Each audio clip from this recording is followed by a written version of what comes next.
नमस्कार, मी ईश्वर काळे. आपले सर्वांचं स्वागत आहे. आज आपण एक महत्त्वपूर्ण अपडेट बघणार आहोत. ते अपडेट म्हणजे महासारथी महा-आय-डी कार्ड कशा पद्धतीने काढायचं, आजच्या व्हिडिओमध्ये आपण बघणार आहोत. तुम्हाला महा-आय-डीचे कोणकोणते फायदे असणार आहेत, जसे की तुम्ही एकच डिजिटल ओळखपत्र तुम्हाला असणार आहे. वारंवार माहिती भरण्याची गरज कमी असणार आहे तुम्हाला इथं. कागदपत्राची तुमची झंझट कमी होणार आहे. सरकारी योजनेसाठी अर्ज करणं तुम्हाला इथं सोयीस्कर होणार आहेत. त्याचबरोबर तुम्हाला या कार्डमार्फत जसं तुम्ही महिला असेल तर लाडकी बहीण योजना असेल तर तुम्हाला त्यासाठी हे कार्ड उपयोगी पडणार आहे. जसं की तुम्ही शेतकरी सन्मान योजना असेल तर योजनेसाठी हे कार्ड सुद्धा उपयोगी पडणार आहेत. जसे की तुम्ही विद्यार्थी असेल तर विद्यार्थ्यांसाठी हे स्कॉलरशिपसाठी हे कार्ड उपयोगी पडणार आहेत. तुम्ही दिव्यांग असाल तर दिव्यांग योजनेचा लाभ घेण्यासाठी तुम्हाला या कार्डचा फायदा होणार आहे. त्याचबरोबर यामध्ये तुम्ही बघू शकता महा-डी-बी-टीच्या 93+ योजनेचा लाभ सुद्धा तुम्हाला या कार्डमार्फत घेता येणार आहे. त्याचबरोबर आपले सरकारचे 1077+ ज्या सेवा असेल त्या सेवेचा लाभ तुम्हाला इथं घेता येणार आहेत. तर आपण बघूया महासारथी महा-आय-डी कार्ड कशा पद्धतीनं बनायचं. त्यासाठी तुम्हाला महाराष्ट्र हे महासारथी.महाराष्ट्र.gov.in वेबसाईट यायचं. वेबसाईट आल्यानंतर समोर आपलं असं काही इंटरफेस इथं बघायला भेटेल.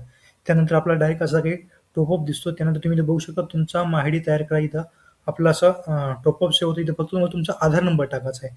तुमचा आधार नंबर टाकून घ्यायचा तुम्हाला. तुमचा आधार नंबर टाकल्यानंतर ही तुम्हाला माहिती वाचून घ्यायची आहे. ही कन्सर्ट वाचून घ्यायची आहे. माहिती वाचल्यानंतर इथं तुम्हाला टिक मार्क करायचं आहे. इथं कन्सर्ट द्यायचं. त्यानंतर ओ-टी-पी पाठवा हे ऑप्शन आपलं क्लिक करायचं. हे अशा पद्धतीने तुम्हाला एक ओ-टी-पी तुमच्या मोबाईलवर गेला आहे, आधारशी संलग्न मोबाईलवर. तो ओ-टी-पी आपल्याला इथं टाकून घ्यायचा. तुम्हाला तुमचा आधार संलग्न ओ-टी-पी टाकल्यानंतर सत्यापित करा या ऑप्शनवर क्लिक करायचं. या ऑप्शनवर क्लिक केल्यानंतर तुम्हाला समोर असा काही इंटरफेस इथं बघायला भेटेल. तुम्ही बघू शकता इथं तुम्हाला डेटा प्रवेश सहमती इथं आपल्याला द्यायची आहे. तुम्ही बघू शकता महासारथीची एकूण संमती. हे संमतीपत्र तुम्हाला इथे दिसणार आहे. हे संमती पत्र तुम्हाला पूर्ण वाचून घ्यायचं आहे. हे पत्र वाचल्यानंतर आपल्याला इथं कन्सर्न द्यायचं आहे. इथं म्हणजे आपल्याला सहमती द्यायची आहे. यावर टिक केल्यानंतर आपलं स्वीकृत द्या आणि पुढे जा या ऑप्शन आपल्याला क्लिक करायचं. यावर क्लिक केल्यानंतर तुम्हाला समोर अशी काही माहिती दिसेल. इथून बघू शकता इथं तुम्हाला तुमचे तपशील दिसेल. इथे तुम्ही बघू शकता इथं तुम्हाला तुमची व्यक्तिगत माहिती, इथं तुम्हाला तुमचं पूर्ण नाव दिसेल, तुम्हाला तुमची डेट ऑफ बर्थ दिसेल, इथं मेल, फिमेल तुम्हाला इथे दिसेल. इथं तुम्हाला तुमचा मोबाईल नंबर इथे टाकायचा आहे. त्यानंतर इथं तुम्हाला तुमच्या आधार कार्डचे शेवटचे 4 अंक दिसेल. इथे तुम्हाला ईमेल आयडी सुद्धा टाकायचा आहे. तुम्हाला इथं मोबाईल नंबर कंपल्सरी आहे. ईमेल आयडी इथं मॅन्डेटरी नाही. तुम्हाला खाली यायचं. इथे खाली आल्यानंतर तुम्हाला तुमचं राज्य दिसेल. इथं तुम्हाला तुमचा जिल्हा दिसेल. इथं तुम्हाला तुमचा पिन कोड नंबर दिसेल. त्यानंतर इथं तुम्हाला हा कॅप्चा टाकून घ्यायचा आहे. कॅप्चा जो काही कॅप्चा असेल तो कॅप्चा इथं तुम्हाला फिलअप करून घ्यायचा आहे. इथं तुम्हाला कॅप्चा टाकून घ्यायचा. कॅप्चा टाकल्यानंतर तुम्हाला जतन करा आणि पुढे जा या ऑप्शन आपल्याला क्लिक करायचं. त्यानंतर तुम्ही ओ-टी-पी यशस्वीरित्या तुम्हाला इथं तुमच्या मोबाईल क्रमांकावर पाठवला गेला आहे. जर तुम्ही तुमचा मेल आयडी जर टाकला असता आणि मोबाईल नंबर टाकला असता तुम्हाला तुमच्या मोबाईल नंबरचं ओ-टी-पी टाकणं इथं अनिवार्य होतं. त्याचबरोबर तुम्ही ईमेल आयडी जर टाकला असता तर तुम्हाला इथं ईमेल आयडीवर सुद्धा एक ओ-टी-पी गेलेला आहे. मी फक्त इथं माझं हेच टाकलेलं आहे मोबाईल नंबर, कारण की मी इथं ईमेल आयडी टाकलेला नाही, त्यामुळे ईमेल आयडीचा ओ-टी-पी मला गेलेला नाही.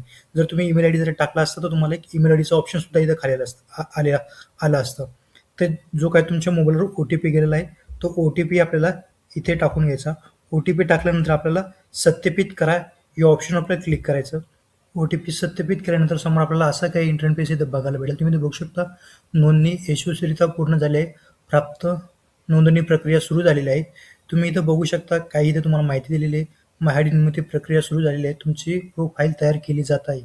यासाठी यू-आय-डी आणि इतर स्रोताद्वारे माहिती गोळा केली जात आहे. महा-आय-डी तयार करण्यासाठी साधारण 24 तास कालावधी लागेल इथं आपल्याला असं सांगितलेलं आहे. आता हे तुम्ही तुमचं पूर्ण फॉर्म फिलअप केल्यानंतर तुमचा जो काही महा-आय-डी आहे तो तुम्हाला 24 तासानंतर इथं जनरेट होणार आहे. तर तुम्ही इथं खाली येऊन बघू शकता. इथं तुम्हाला असं झालं. आता काय चाललंय तुम्ही बघू शकता नोंदणी पूर्ण झाली आहे. तुमची नोंदणी पूर्ण झाली इथं आपल्याला सांगत आहे. महा-आय-डी तयार करण्याचे आणि माहिती गोळा करण्याचे काम प्रगतीपथावर आहे असं आपल्याला इथं सांगितलेलं आहे. त्यानंतर प्रोफाईल प्रमाणित करणे, शासकीय विभागाची डेटा क्रॉस चेक करणं चालू आहे. म्हणजे तुमचं कार्ड हे 24 तासानंतर क्रिएट होणार आहे. त्यानंतर तुम्हाला मुख्य पृष्ठावर जायचं आहे. तुम्ही इथं बघू शकता इथं आल्यानंतर समजा जर तुम्ही आता अशा पद्धतीने तुमचं महा-आय-डी कार्ड बनवून घेतलं तर ते महा-आय-डी कार्ड 24 तासानंतर कुठून डाउनलोड करायचं ती इथे तुम्हाला मी दाखवतो. त्यासाठी तुम्हाला इथं एक लॉग इनचं ऑप्शन इथं दिसेल. यावर आपल्याला क्लिक करायचं. जर तुम्ही इथं मोबाईलवरून जर करत असाल तर इथं तुम्हाला 3 डॉट दिसेल. ते 3 डॉटवर क्लिक करायचं आणि त्यानंतर नागरिक लॉग इन या ऑप्शनवर क्लिक करायचं. तुम्ही नागरिक या लॉग इन ऑप्शनवर क्लिक केल्यानंतर तुम्हाला इथं महाआयडी विचारलेलं आहे. त्याचबरोबर तुम्ही इथं तुम्हाला आधार कार्ड सुद्धा विचारलं आहे. जर तुमचं 24 तास पूर्ण कंप्लीट झाले असेल तर तुम्हाला तुमचं इथं आधार क्रमांक टाकायचा आहे. इथं पहिले तुम्हाला अगोदर आधार सिलेक्ट करायचं. त्यानंतर इथं तुम्हाला आधार क्रमांक टाकायचा, जो का तुमचा आधार नंबर असेल तुम्ही आयडी जनरेट करताना टाकायला.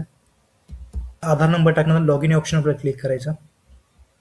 लॉग इन या ऑप्शनवर क्लिक केल्यानंतर एक तुमच्या आधारशी संलग्न जो मोबाईल नंबर असेल तर तो ओ-टी-पी जाईल. तो ओ-टी-पी तुम्हाला इथे टाकून घ्यायचा आहे. जो तुमच्या आधार संलग्न मोबाईलवर जो ओ-टी-पी गेलेला आहे, तो ओ-टी-पी तुम्हाला इथे टाकून घ्यायचा.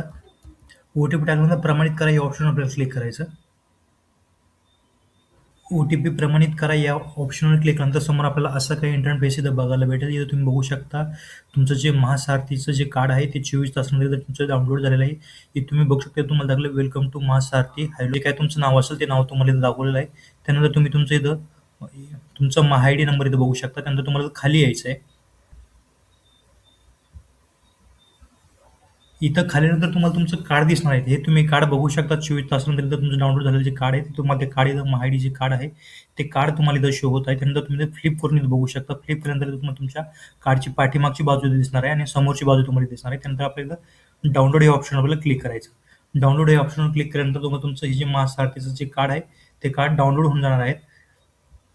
या अशा पद्धतीने तुमचं महासारथीचं जे कार्ड डाउनलोड झालं ते डाउनलोड या ऑप्शन आपल्याला क्लिक करायचं आणि ते कार्ड तुम्ही इथं बघू शकतात. इथं तुम्हाला काय करायचं आहे याच्यामध्ये तुम्हाला तुमचे जे नावाचे 4 अक्षर जे आहे ते कॅपिटलमध्ये आपल्याला टाइप करून घ्यायचं आणि तुम्हाला तुमचं जन्मवर्ष इथं तुम्हाला टाकून घ्यायचं. टाकल्यानंतर सबमिट या ऑप्शनवर क्लिक करायचं. सबमिट या ऑप्शनवर क्लिक केल्यानंतर तुम्हाला तुमचं अशा पद्धतीनं जे महासारथीचं महाआयडी कार्ड आहे अशा पद्धतीने तुम्हाला डाउनलोड करता येईल आणि तुम्ही ज्या सरकारी योजनेचा लाभ घेऊ शकता. आजचा हा असा महत्त्वपूर्ण व्हिडिओ होता. व्हिडिओला लाईक करा, कमेंट करा, शेअर करा. असंच आपल्या चॅनलचे नवीन नोटिफिकेशन म्हणून चॅनल सबस्क्राईब करून ठेवा. Thank you. धन्यवाद. पुन्हा भेटू नवीन अपडेट्ससह.